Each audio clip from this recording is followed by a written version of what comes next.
Life had its own way of being unremarkable for me. My name's Rita, and at 29, you'd find me tucked away in the local library. It wasn't glamorous or thrilling, but it was mine. The books were my companions, and the dusty shelves, my domain. I wasn't one for the spotlight, happy to fade into the background. The town was small, the kind where everyone knew your business before you did. My daily routine rarely varied: wake up, work, and then home to my tiny apartment filled with second-hand furniture and a mountain of books. My social life was non-existent, and I was fine with that, or so I kept telling myself. Ethan came into my life on a day much like any other. He was looking for a book, something different, he said. His smile was easy, and his voice had a warmth to it that felt like sunlight breaking through clouds. "Hey, could you help me find a book? I'm feeling adventurous," he said, his eyes crinkling at the corners. "Sure, what genre are you interested in?" I asked, adjusting my glasses, trying not to get too caught up in his gaze.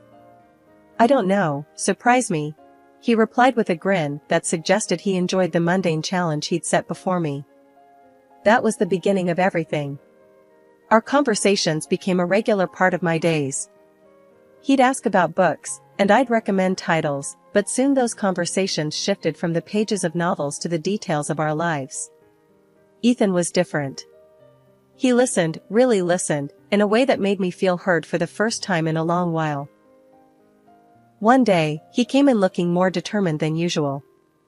"You know, Rita, you're the most interesting person I've met in this town. Why do you hide in here all day?" he asked, leaning on the counter, a playful challenge in his eyes. I laughed, a sound that felt strange even to my own ears. "Well, where else would I go? This town isn't exactly bursting with excitement." Ethan's response was quick. "Maybe you just need someone to explore it with. How about dinner tonight? My treat." I hesitated, not used to this kind of attention. "I don't know, Ethan. Come on, what's the worst that could happen? You spend an evening out with a guy who enjoys your book recommendations. Plus, I promise to make it worth your while. You can show me this hidden gem of a town," he coaxed, his confidence infectious. Against my better judgment, I found myself agreeing. "Okay, sure. But no fancy places, I don't do well with all that pomp." "Deal," Ethan said, his smile lighting up the room. "I'll pick you up at 7. Wear something comfortable." That night changed everything. Ethan showed me parts of the town I'd never seen, despite having lived here my whole life. He made me laugh, a deep, genuine laugh that I hadn't known I was capable of. He listened to my stories, my dreams, and my fears, never once making me feel small or insignificant. As we walked back to my apartment, he stopped and looked at me, a seriousness in his eyes. "Rita, I know we've only just met, but there's something about you. You're not like anyone I've ever known. You're genuine, and in a world full of fakes, that's rare." I didn't know what to say. No one had ever spoken to me like that before. "Ethan, He cut me off, gently placing a finger on my lips. "You don't have to say anything. Just know that I see you, Rita. I see the person you are, and I like what I see." Ethan had always been the sweet spot in my day, making everything seem brighter with his care and affection. He had this way of making me feel seen, calling me beautiful, kind, and smart, things I hardly believed about myself. It was his warmth that won me over, making the idea of forever seem not just possible, but desirable. When he popped the question, it felt like a dream. "Marry me, Rita. I can't imagine my life without you," he had said, his eyes shining with sincerity. I didn't hesitate. "Yes," I breathed out, feeling a mix of excitement and disbelief. But before we could get lost in the whirlwind of wedding planning, there was one crucial step we had to take: meeting his parents. Ethan had given me a heads up, a sort of pre-warning. "My folks, they have a bit of a high standard for who I bring home. But don't sweat it, okay? They're gonna love you once they see how amazing you are," he assured me, though his nonchalance did little to ease my nerves.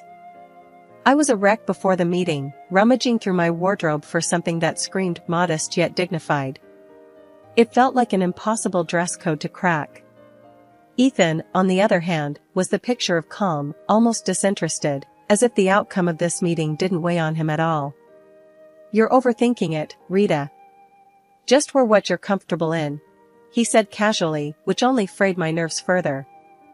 The day arrived, and I chose a simple blue dress that I hoped struck the right balance. As we drove to his parents' house, Ethan seemed more preoccupied with the music on the radio than the impending introduction. "You sure they're gonna like me?" I asked, seeking some reassurance. They'll come around. Just be yourself," Ethan replied, his attention briefly flitting to me before returning to the road. His laid-back attitude felt jarring compared to the storm of anxiety brewing inside me. Walking up to the door of Ethan's childhood home, my heart was pounding. His earlier warnings echoed in my head, painting a picture of the scrutiny I was about to face. The door swung open, and we were greeted by Ethan's parents, their expressions hard to read. The dinner that followed was a minefield. Ethan's parents grilled me with questions that felt more like an interrogation than casual dinner conversation. "So, Rita, Ethan tells us you work at a library. Do you see yourself doing that long term?" his father asked, his tone suggesting he found my job lacking. I fumbled for an answer, trying to sound confident. "I love working there. It's fulfilling in a way I can't quite describe," I said, hoping my passion would be enough to win them over. Ethan was strangely quiet throughout, offering little support as I navigated the barrage of questions and veiled criticisms. It felt like I was alone on the battlefield, with Ethan retreating into a role of passive observer. As we drove home, the silence in the car was deafening. I couldn't help but feel disappointed, not just in the evening's events, but in Ethan's indifference. "I thought you said they'd warm up to me." I finally broke the silence, my voice tinged with hurt. Ethan shrugged, a frustratingly nonchalant gesture. "Give it time, Rita. They just need to get to know you better," he said, his words doing little to comfort me. After a few more dinners that felt more like interrogations than friendly meals, it was clear Ethan's folks weren't my biggest fans. They saw me as some kind of gold digger, I guess, which couldn't be further from the truth. I was never after Ethan's money. Heck, I barely knew about it until he brought it up himself one evening, saying, "My parents are a bit old school, you know? They worry about the weirdest things, like money and status." One night, Ethan came home looking more serious than usual. "Babe, we need to talk," he said, avoiding my eyes. That's when I knew something was up. "What's wrong?" I asked, feeling my stomach tie up in knots. "It's my parents," he started, finally looking at me. "They're insisting we sign a prenup." "A prenup?" The word felt foreign, bitter on my tongue. "Ethan, you know I don't care about your money, right?" He sighed, running his hands through his hair. I know. And I don't care about it either, not when it comes to us. But they're adamant about it. They think it'll protect both of us or whatever." I was hurt, not gonna lie. It felt like they were already betting on our failure. But I loved Ethan more than I cared about his parents' approval or some stupid agreement. "Fine," I said, more sharply than I intended. "Let's sign it and be done with it. Your money, my money, whatever. I don't care. I just want you." Ethan looked relieved, and a part of me hated that. "Thank you, babe. I hate this as much as you do, but it's just a piece of paper. It won't change anything between us." So, we signed the damn thing. Some lawyer his parents knew drew it up, making sure neither of us could touch the other's stuff if things went south. It felt like signing a declaration of distrust before we even started, but I pushed those thoughts away. I was in love, and love was supposed to conquer all, right? Our wedding was nothing grand, just the way I wanted it. A few close friends, an intimate ceremony, and the promise of forever. I moved into Ethan's place shortly after. It was a nice house, nothing too fancy, but it felt miles away from my old apartment. Ethan's parents lived nearby, which I soon found out meant surprise visits that were more about checking up on me than anything else. Life with Ethan started off like something out of a fairy tale, but it wasn't long before the gloss started to fade, revealing the grim reality beneath. The shift wasn't overnight, but the signs were there, creeping in slowly, eroding what we had built. His mother, Linda, was the first crack in our perfect picture. She'd drop by unannounced, her eyes scanning the house like she was taking inventory. "Remember, this is Ethan's house. Everything here is his." I tried to keep my cool, replying, "I'm well aware, Linda. I'm not here for your son's things. I love him." She scoffed.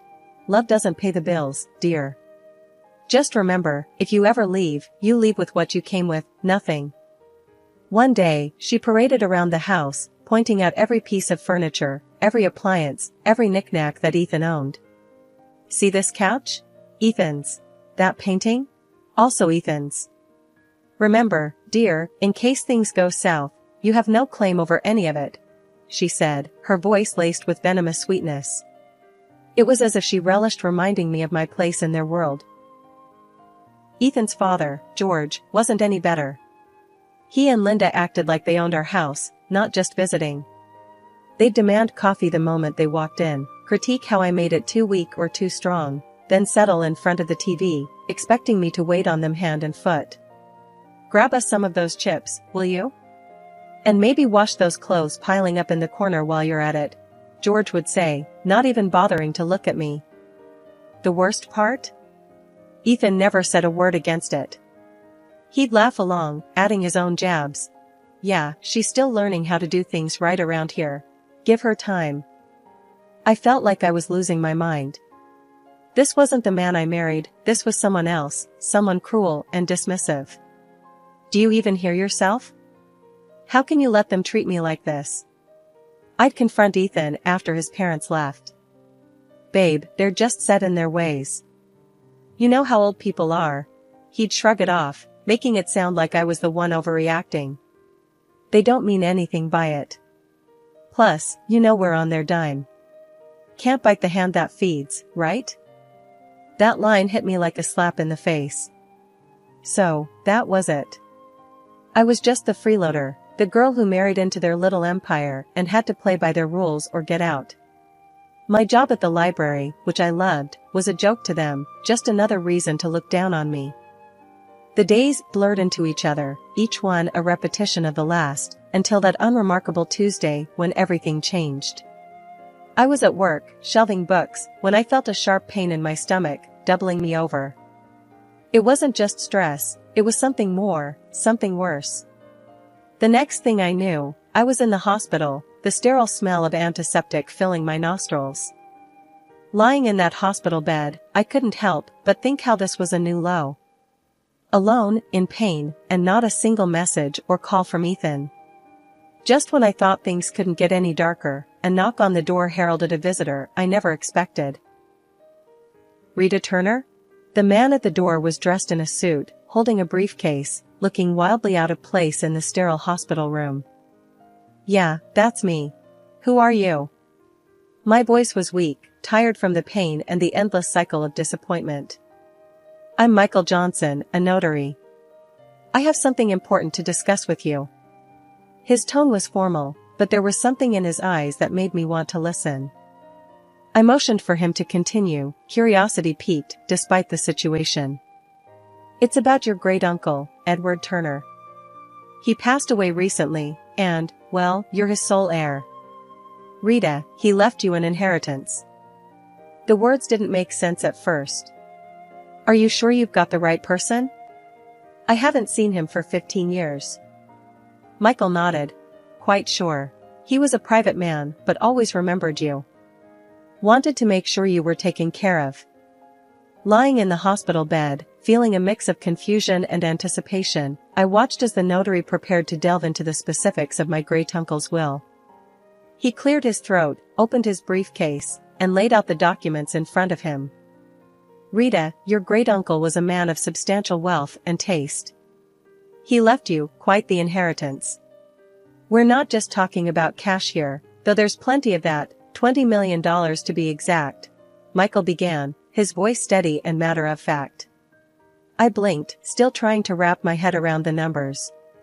$20 million? I echoed, feeling my voice crack. That's right, he continued, unfazed by my shock. But there's more. You're also inheriting shares in several large companies. These are not minor investments, we're talking significant stakes in some of the most stable and profitable firms out there. My mind raced, trying to comprehend the magnitude of what he was saying. Owning parts of companies I'd only heard about on the news seemed like a fantasy. And there's the property, Michael went on, flipping through the papers. An old, large house in one of the most prestigious areas. It's not just any house, Rita. It's a mansion with history, acres of land, and it's all yours now. I tried to imagine the house, the kind of place I'd only seen in movies. It was overwhelming, to say the least. Don't forget about the antique car, he added with a slight smile, as if anticipating my reaction. A classic, fully restored, and in mint condition. It's a collector's dream. I chuckled, the situation bordering on surreal. An antique car, too? What am I going to do with that? I barely drive as it is. Michael's smile widened. Well, it's yours to do with as you please. Maybe take it for a spin now and then? And then, there's the furniture and paintings inside the house, genuine antiques, some of them centuries old. Your great-uncle had an eye for the finer things in life. The room felt smaller, the air thicker, as I tried to digest everything he was saying. So, I've inherited a fortune, a company, a mansion, an antique car, and a collection of art and furniture? That's unbelievable. It's all yours, Rita. Your great-uncle wanted to make sure you were well taken care of. It seems he saw something special in you. Special? I felt anything but, especially lying in a hospital bed after the worst few months of my life. Yet, here I was, a millionaire many times over, entrusted with a legacy I didn't know existed. Thank you, Mr. Johnson. This is a lot to take in. I don't even know where to start, I admitted, feeling a mix of gratitude, disbelief, and an overwhelming sense of responsibility. We'll take it one step at a time, he assured me. I'm here to help you through the entire process. As if on cue, my phone buzzed. Ethan's name flashed on the screen for the first time in days. Ignoring it, I turned back to Michael. What happens now? We'll need to process some paperwork, but the inheritance is yours. Your life is about to change, Rita. Change it did. After the unexpected windfall landed in my lap, Ethan and his folks turned a new leaf, or so it seemed. Their daily hospital visits were like scenes from a sappy movie. Ethan, who couldn't be bothered to check on me before, now hovered constantly, adjusting my blanket with a concerned furrow on his brow. How are you feeling today, love? He'd ask, his voice dripping with a sweetness that didn't reach his eyes. His mother, Linda, was even more theatrical, if possible. Darling, I'm going to cook your favorite lasagna when you get back home. Just you wait, she said, her smile wide but not quite reaching her eyes. It was all too much, too sudden. Yet, I played along, smiling weakly, thanking them for their care. But suspicion gnawed at me, urging me to look beyond their acts. So, one day, I did just that. After their routine visit, I mustered the strength to slip out of my bed and follow them, my heart pounding with every step. Hiding behind a corner, I listened in as their true selves unfolded with no audience to perform for. Their laughter was the first thing I heard, harsh and jarring. Can you believe how easy it is? She's terribly stupid. She's eating right out of our hands, Ethan said, a chuckle escaping his lips. Linda was more calculating, her voice sharp as she laid out their plan. Make sure she makes a baby with you, Ethan. Once she does, she won't ever be able to leave us. Then, we'll have a real hold on her and her fortune. Their words, cruel and cold, didn't shock me. Disappointment filled me, yes, but surprise? Not in the slightest. They showed their true colors, and I was done painting over them in shades of denial. Silently, I made my way back to my hospital bed, their mocking words fueling a fire within me. They saw me as nothing more than a ticket to wealth, a means to secure their future. But I wasn't going to play their game. Not anymore. Lying in that bed, a plan began to take shape, clear and firm. I was going to turn the tables on Ethan and his conniving family. They underestimated me, saw me as weak, but I was about to show them just how wrong they were. Back at the house after being discharged, I felt like a stranger walking into what was supposed to be my home. Ethan and his parents were there, waiting, their faces painted with fake concern and eagerness.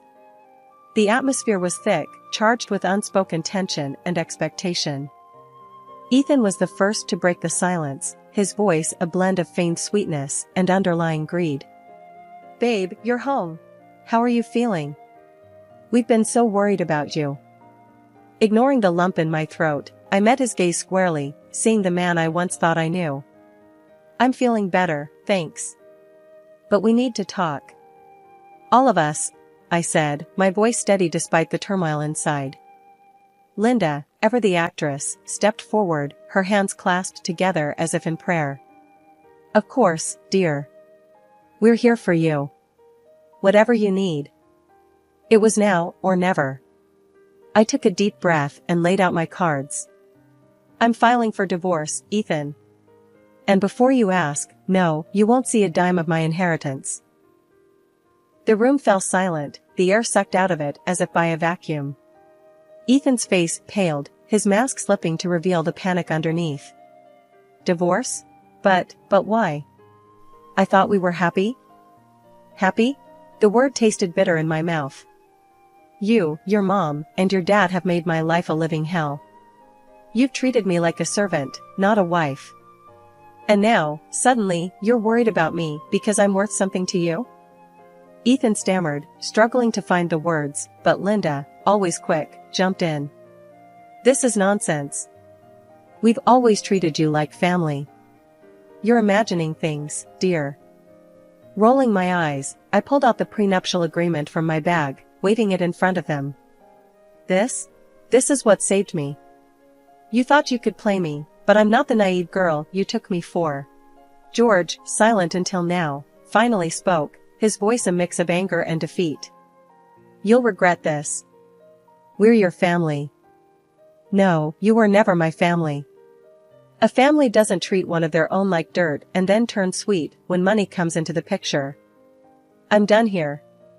Moving into my own place was the breath of fresh air I desperately needed. The apartment was small and cozy, a stark contrast to the life I'd left behind. It wasn't just a new living space, it was my declaration of independence, my fresh start. The phone call started almost immediately. Ethan, with his voice dripping with desperation, was the first to break the silence. "Rita, please, you've got to come back. We can work this out, I know we can." His pleas fell on deaf ears. I was done, and no amount of begging could change that. "Ethan, it's over. I'm not coming back. You need to accept that," I said, my voice firm, leaving no room for negotiation. Not long after, Linda chimed in, her tone a toxic mix of anger and guilt-tripping. "Ungrateful.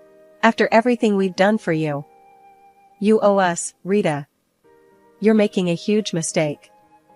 "Owe you? For what, Linda? For making me feel like nothing more than a burden?" "No, I don't owe you anything. Goodbye."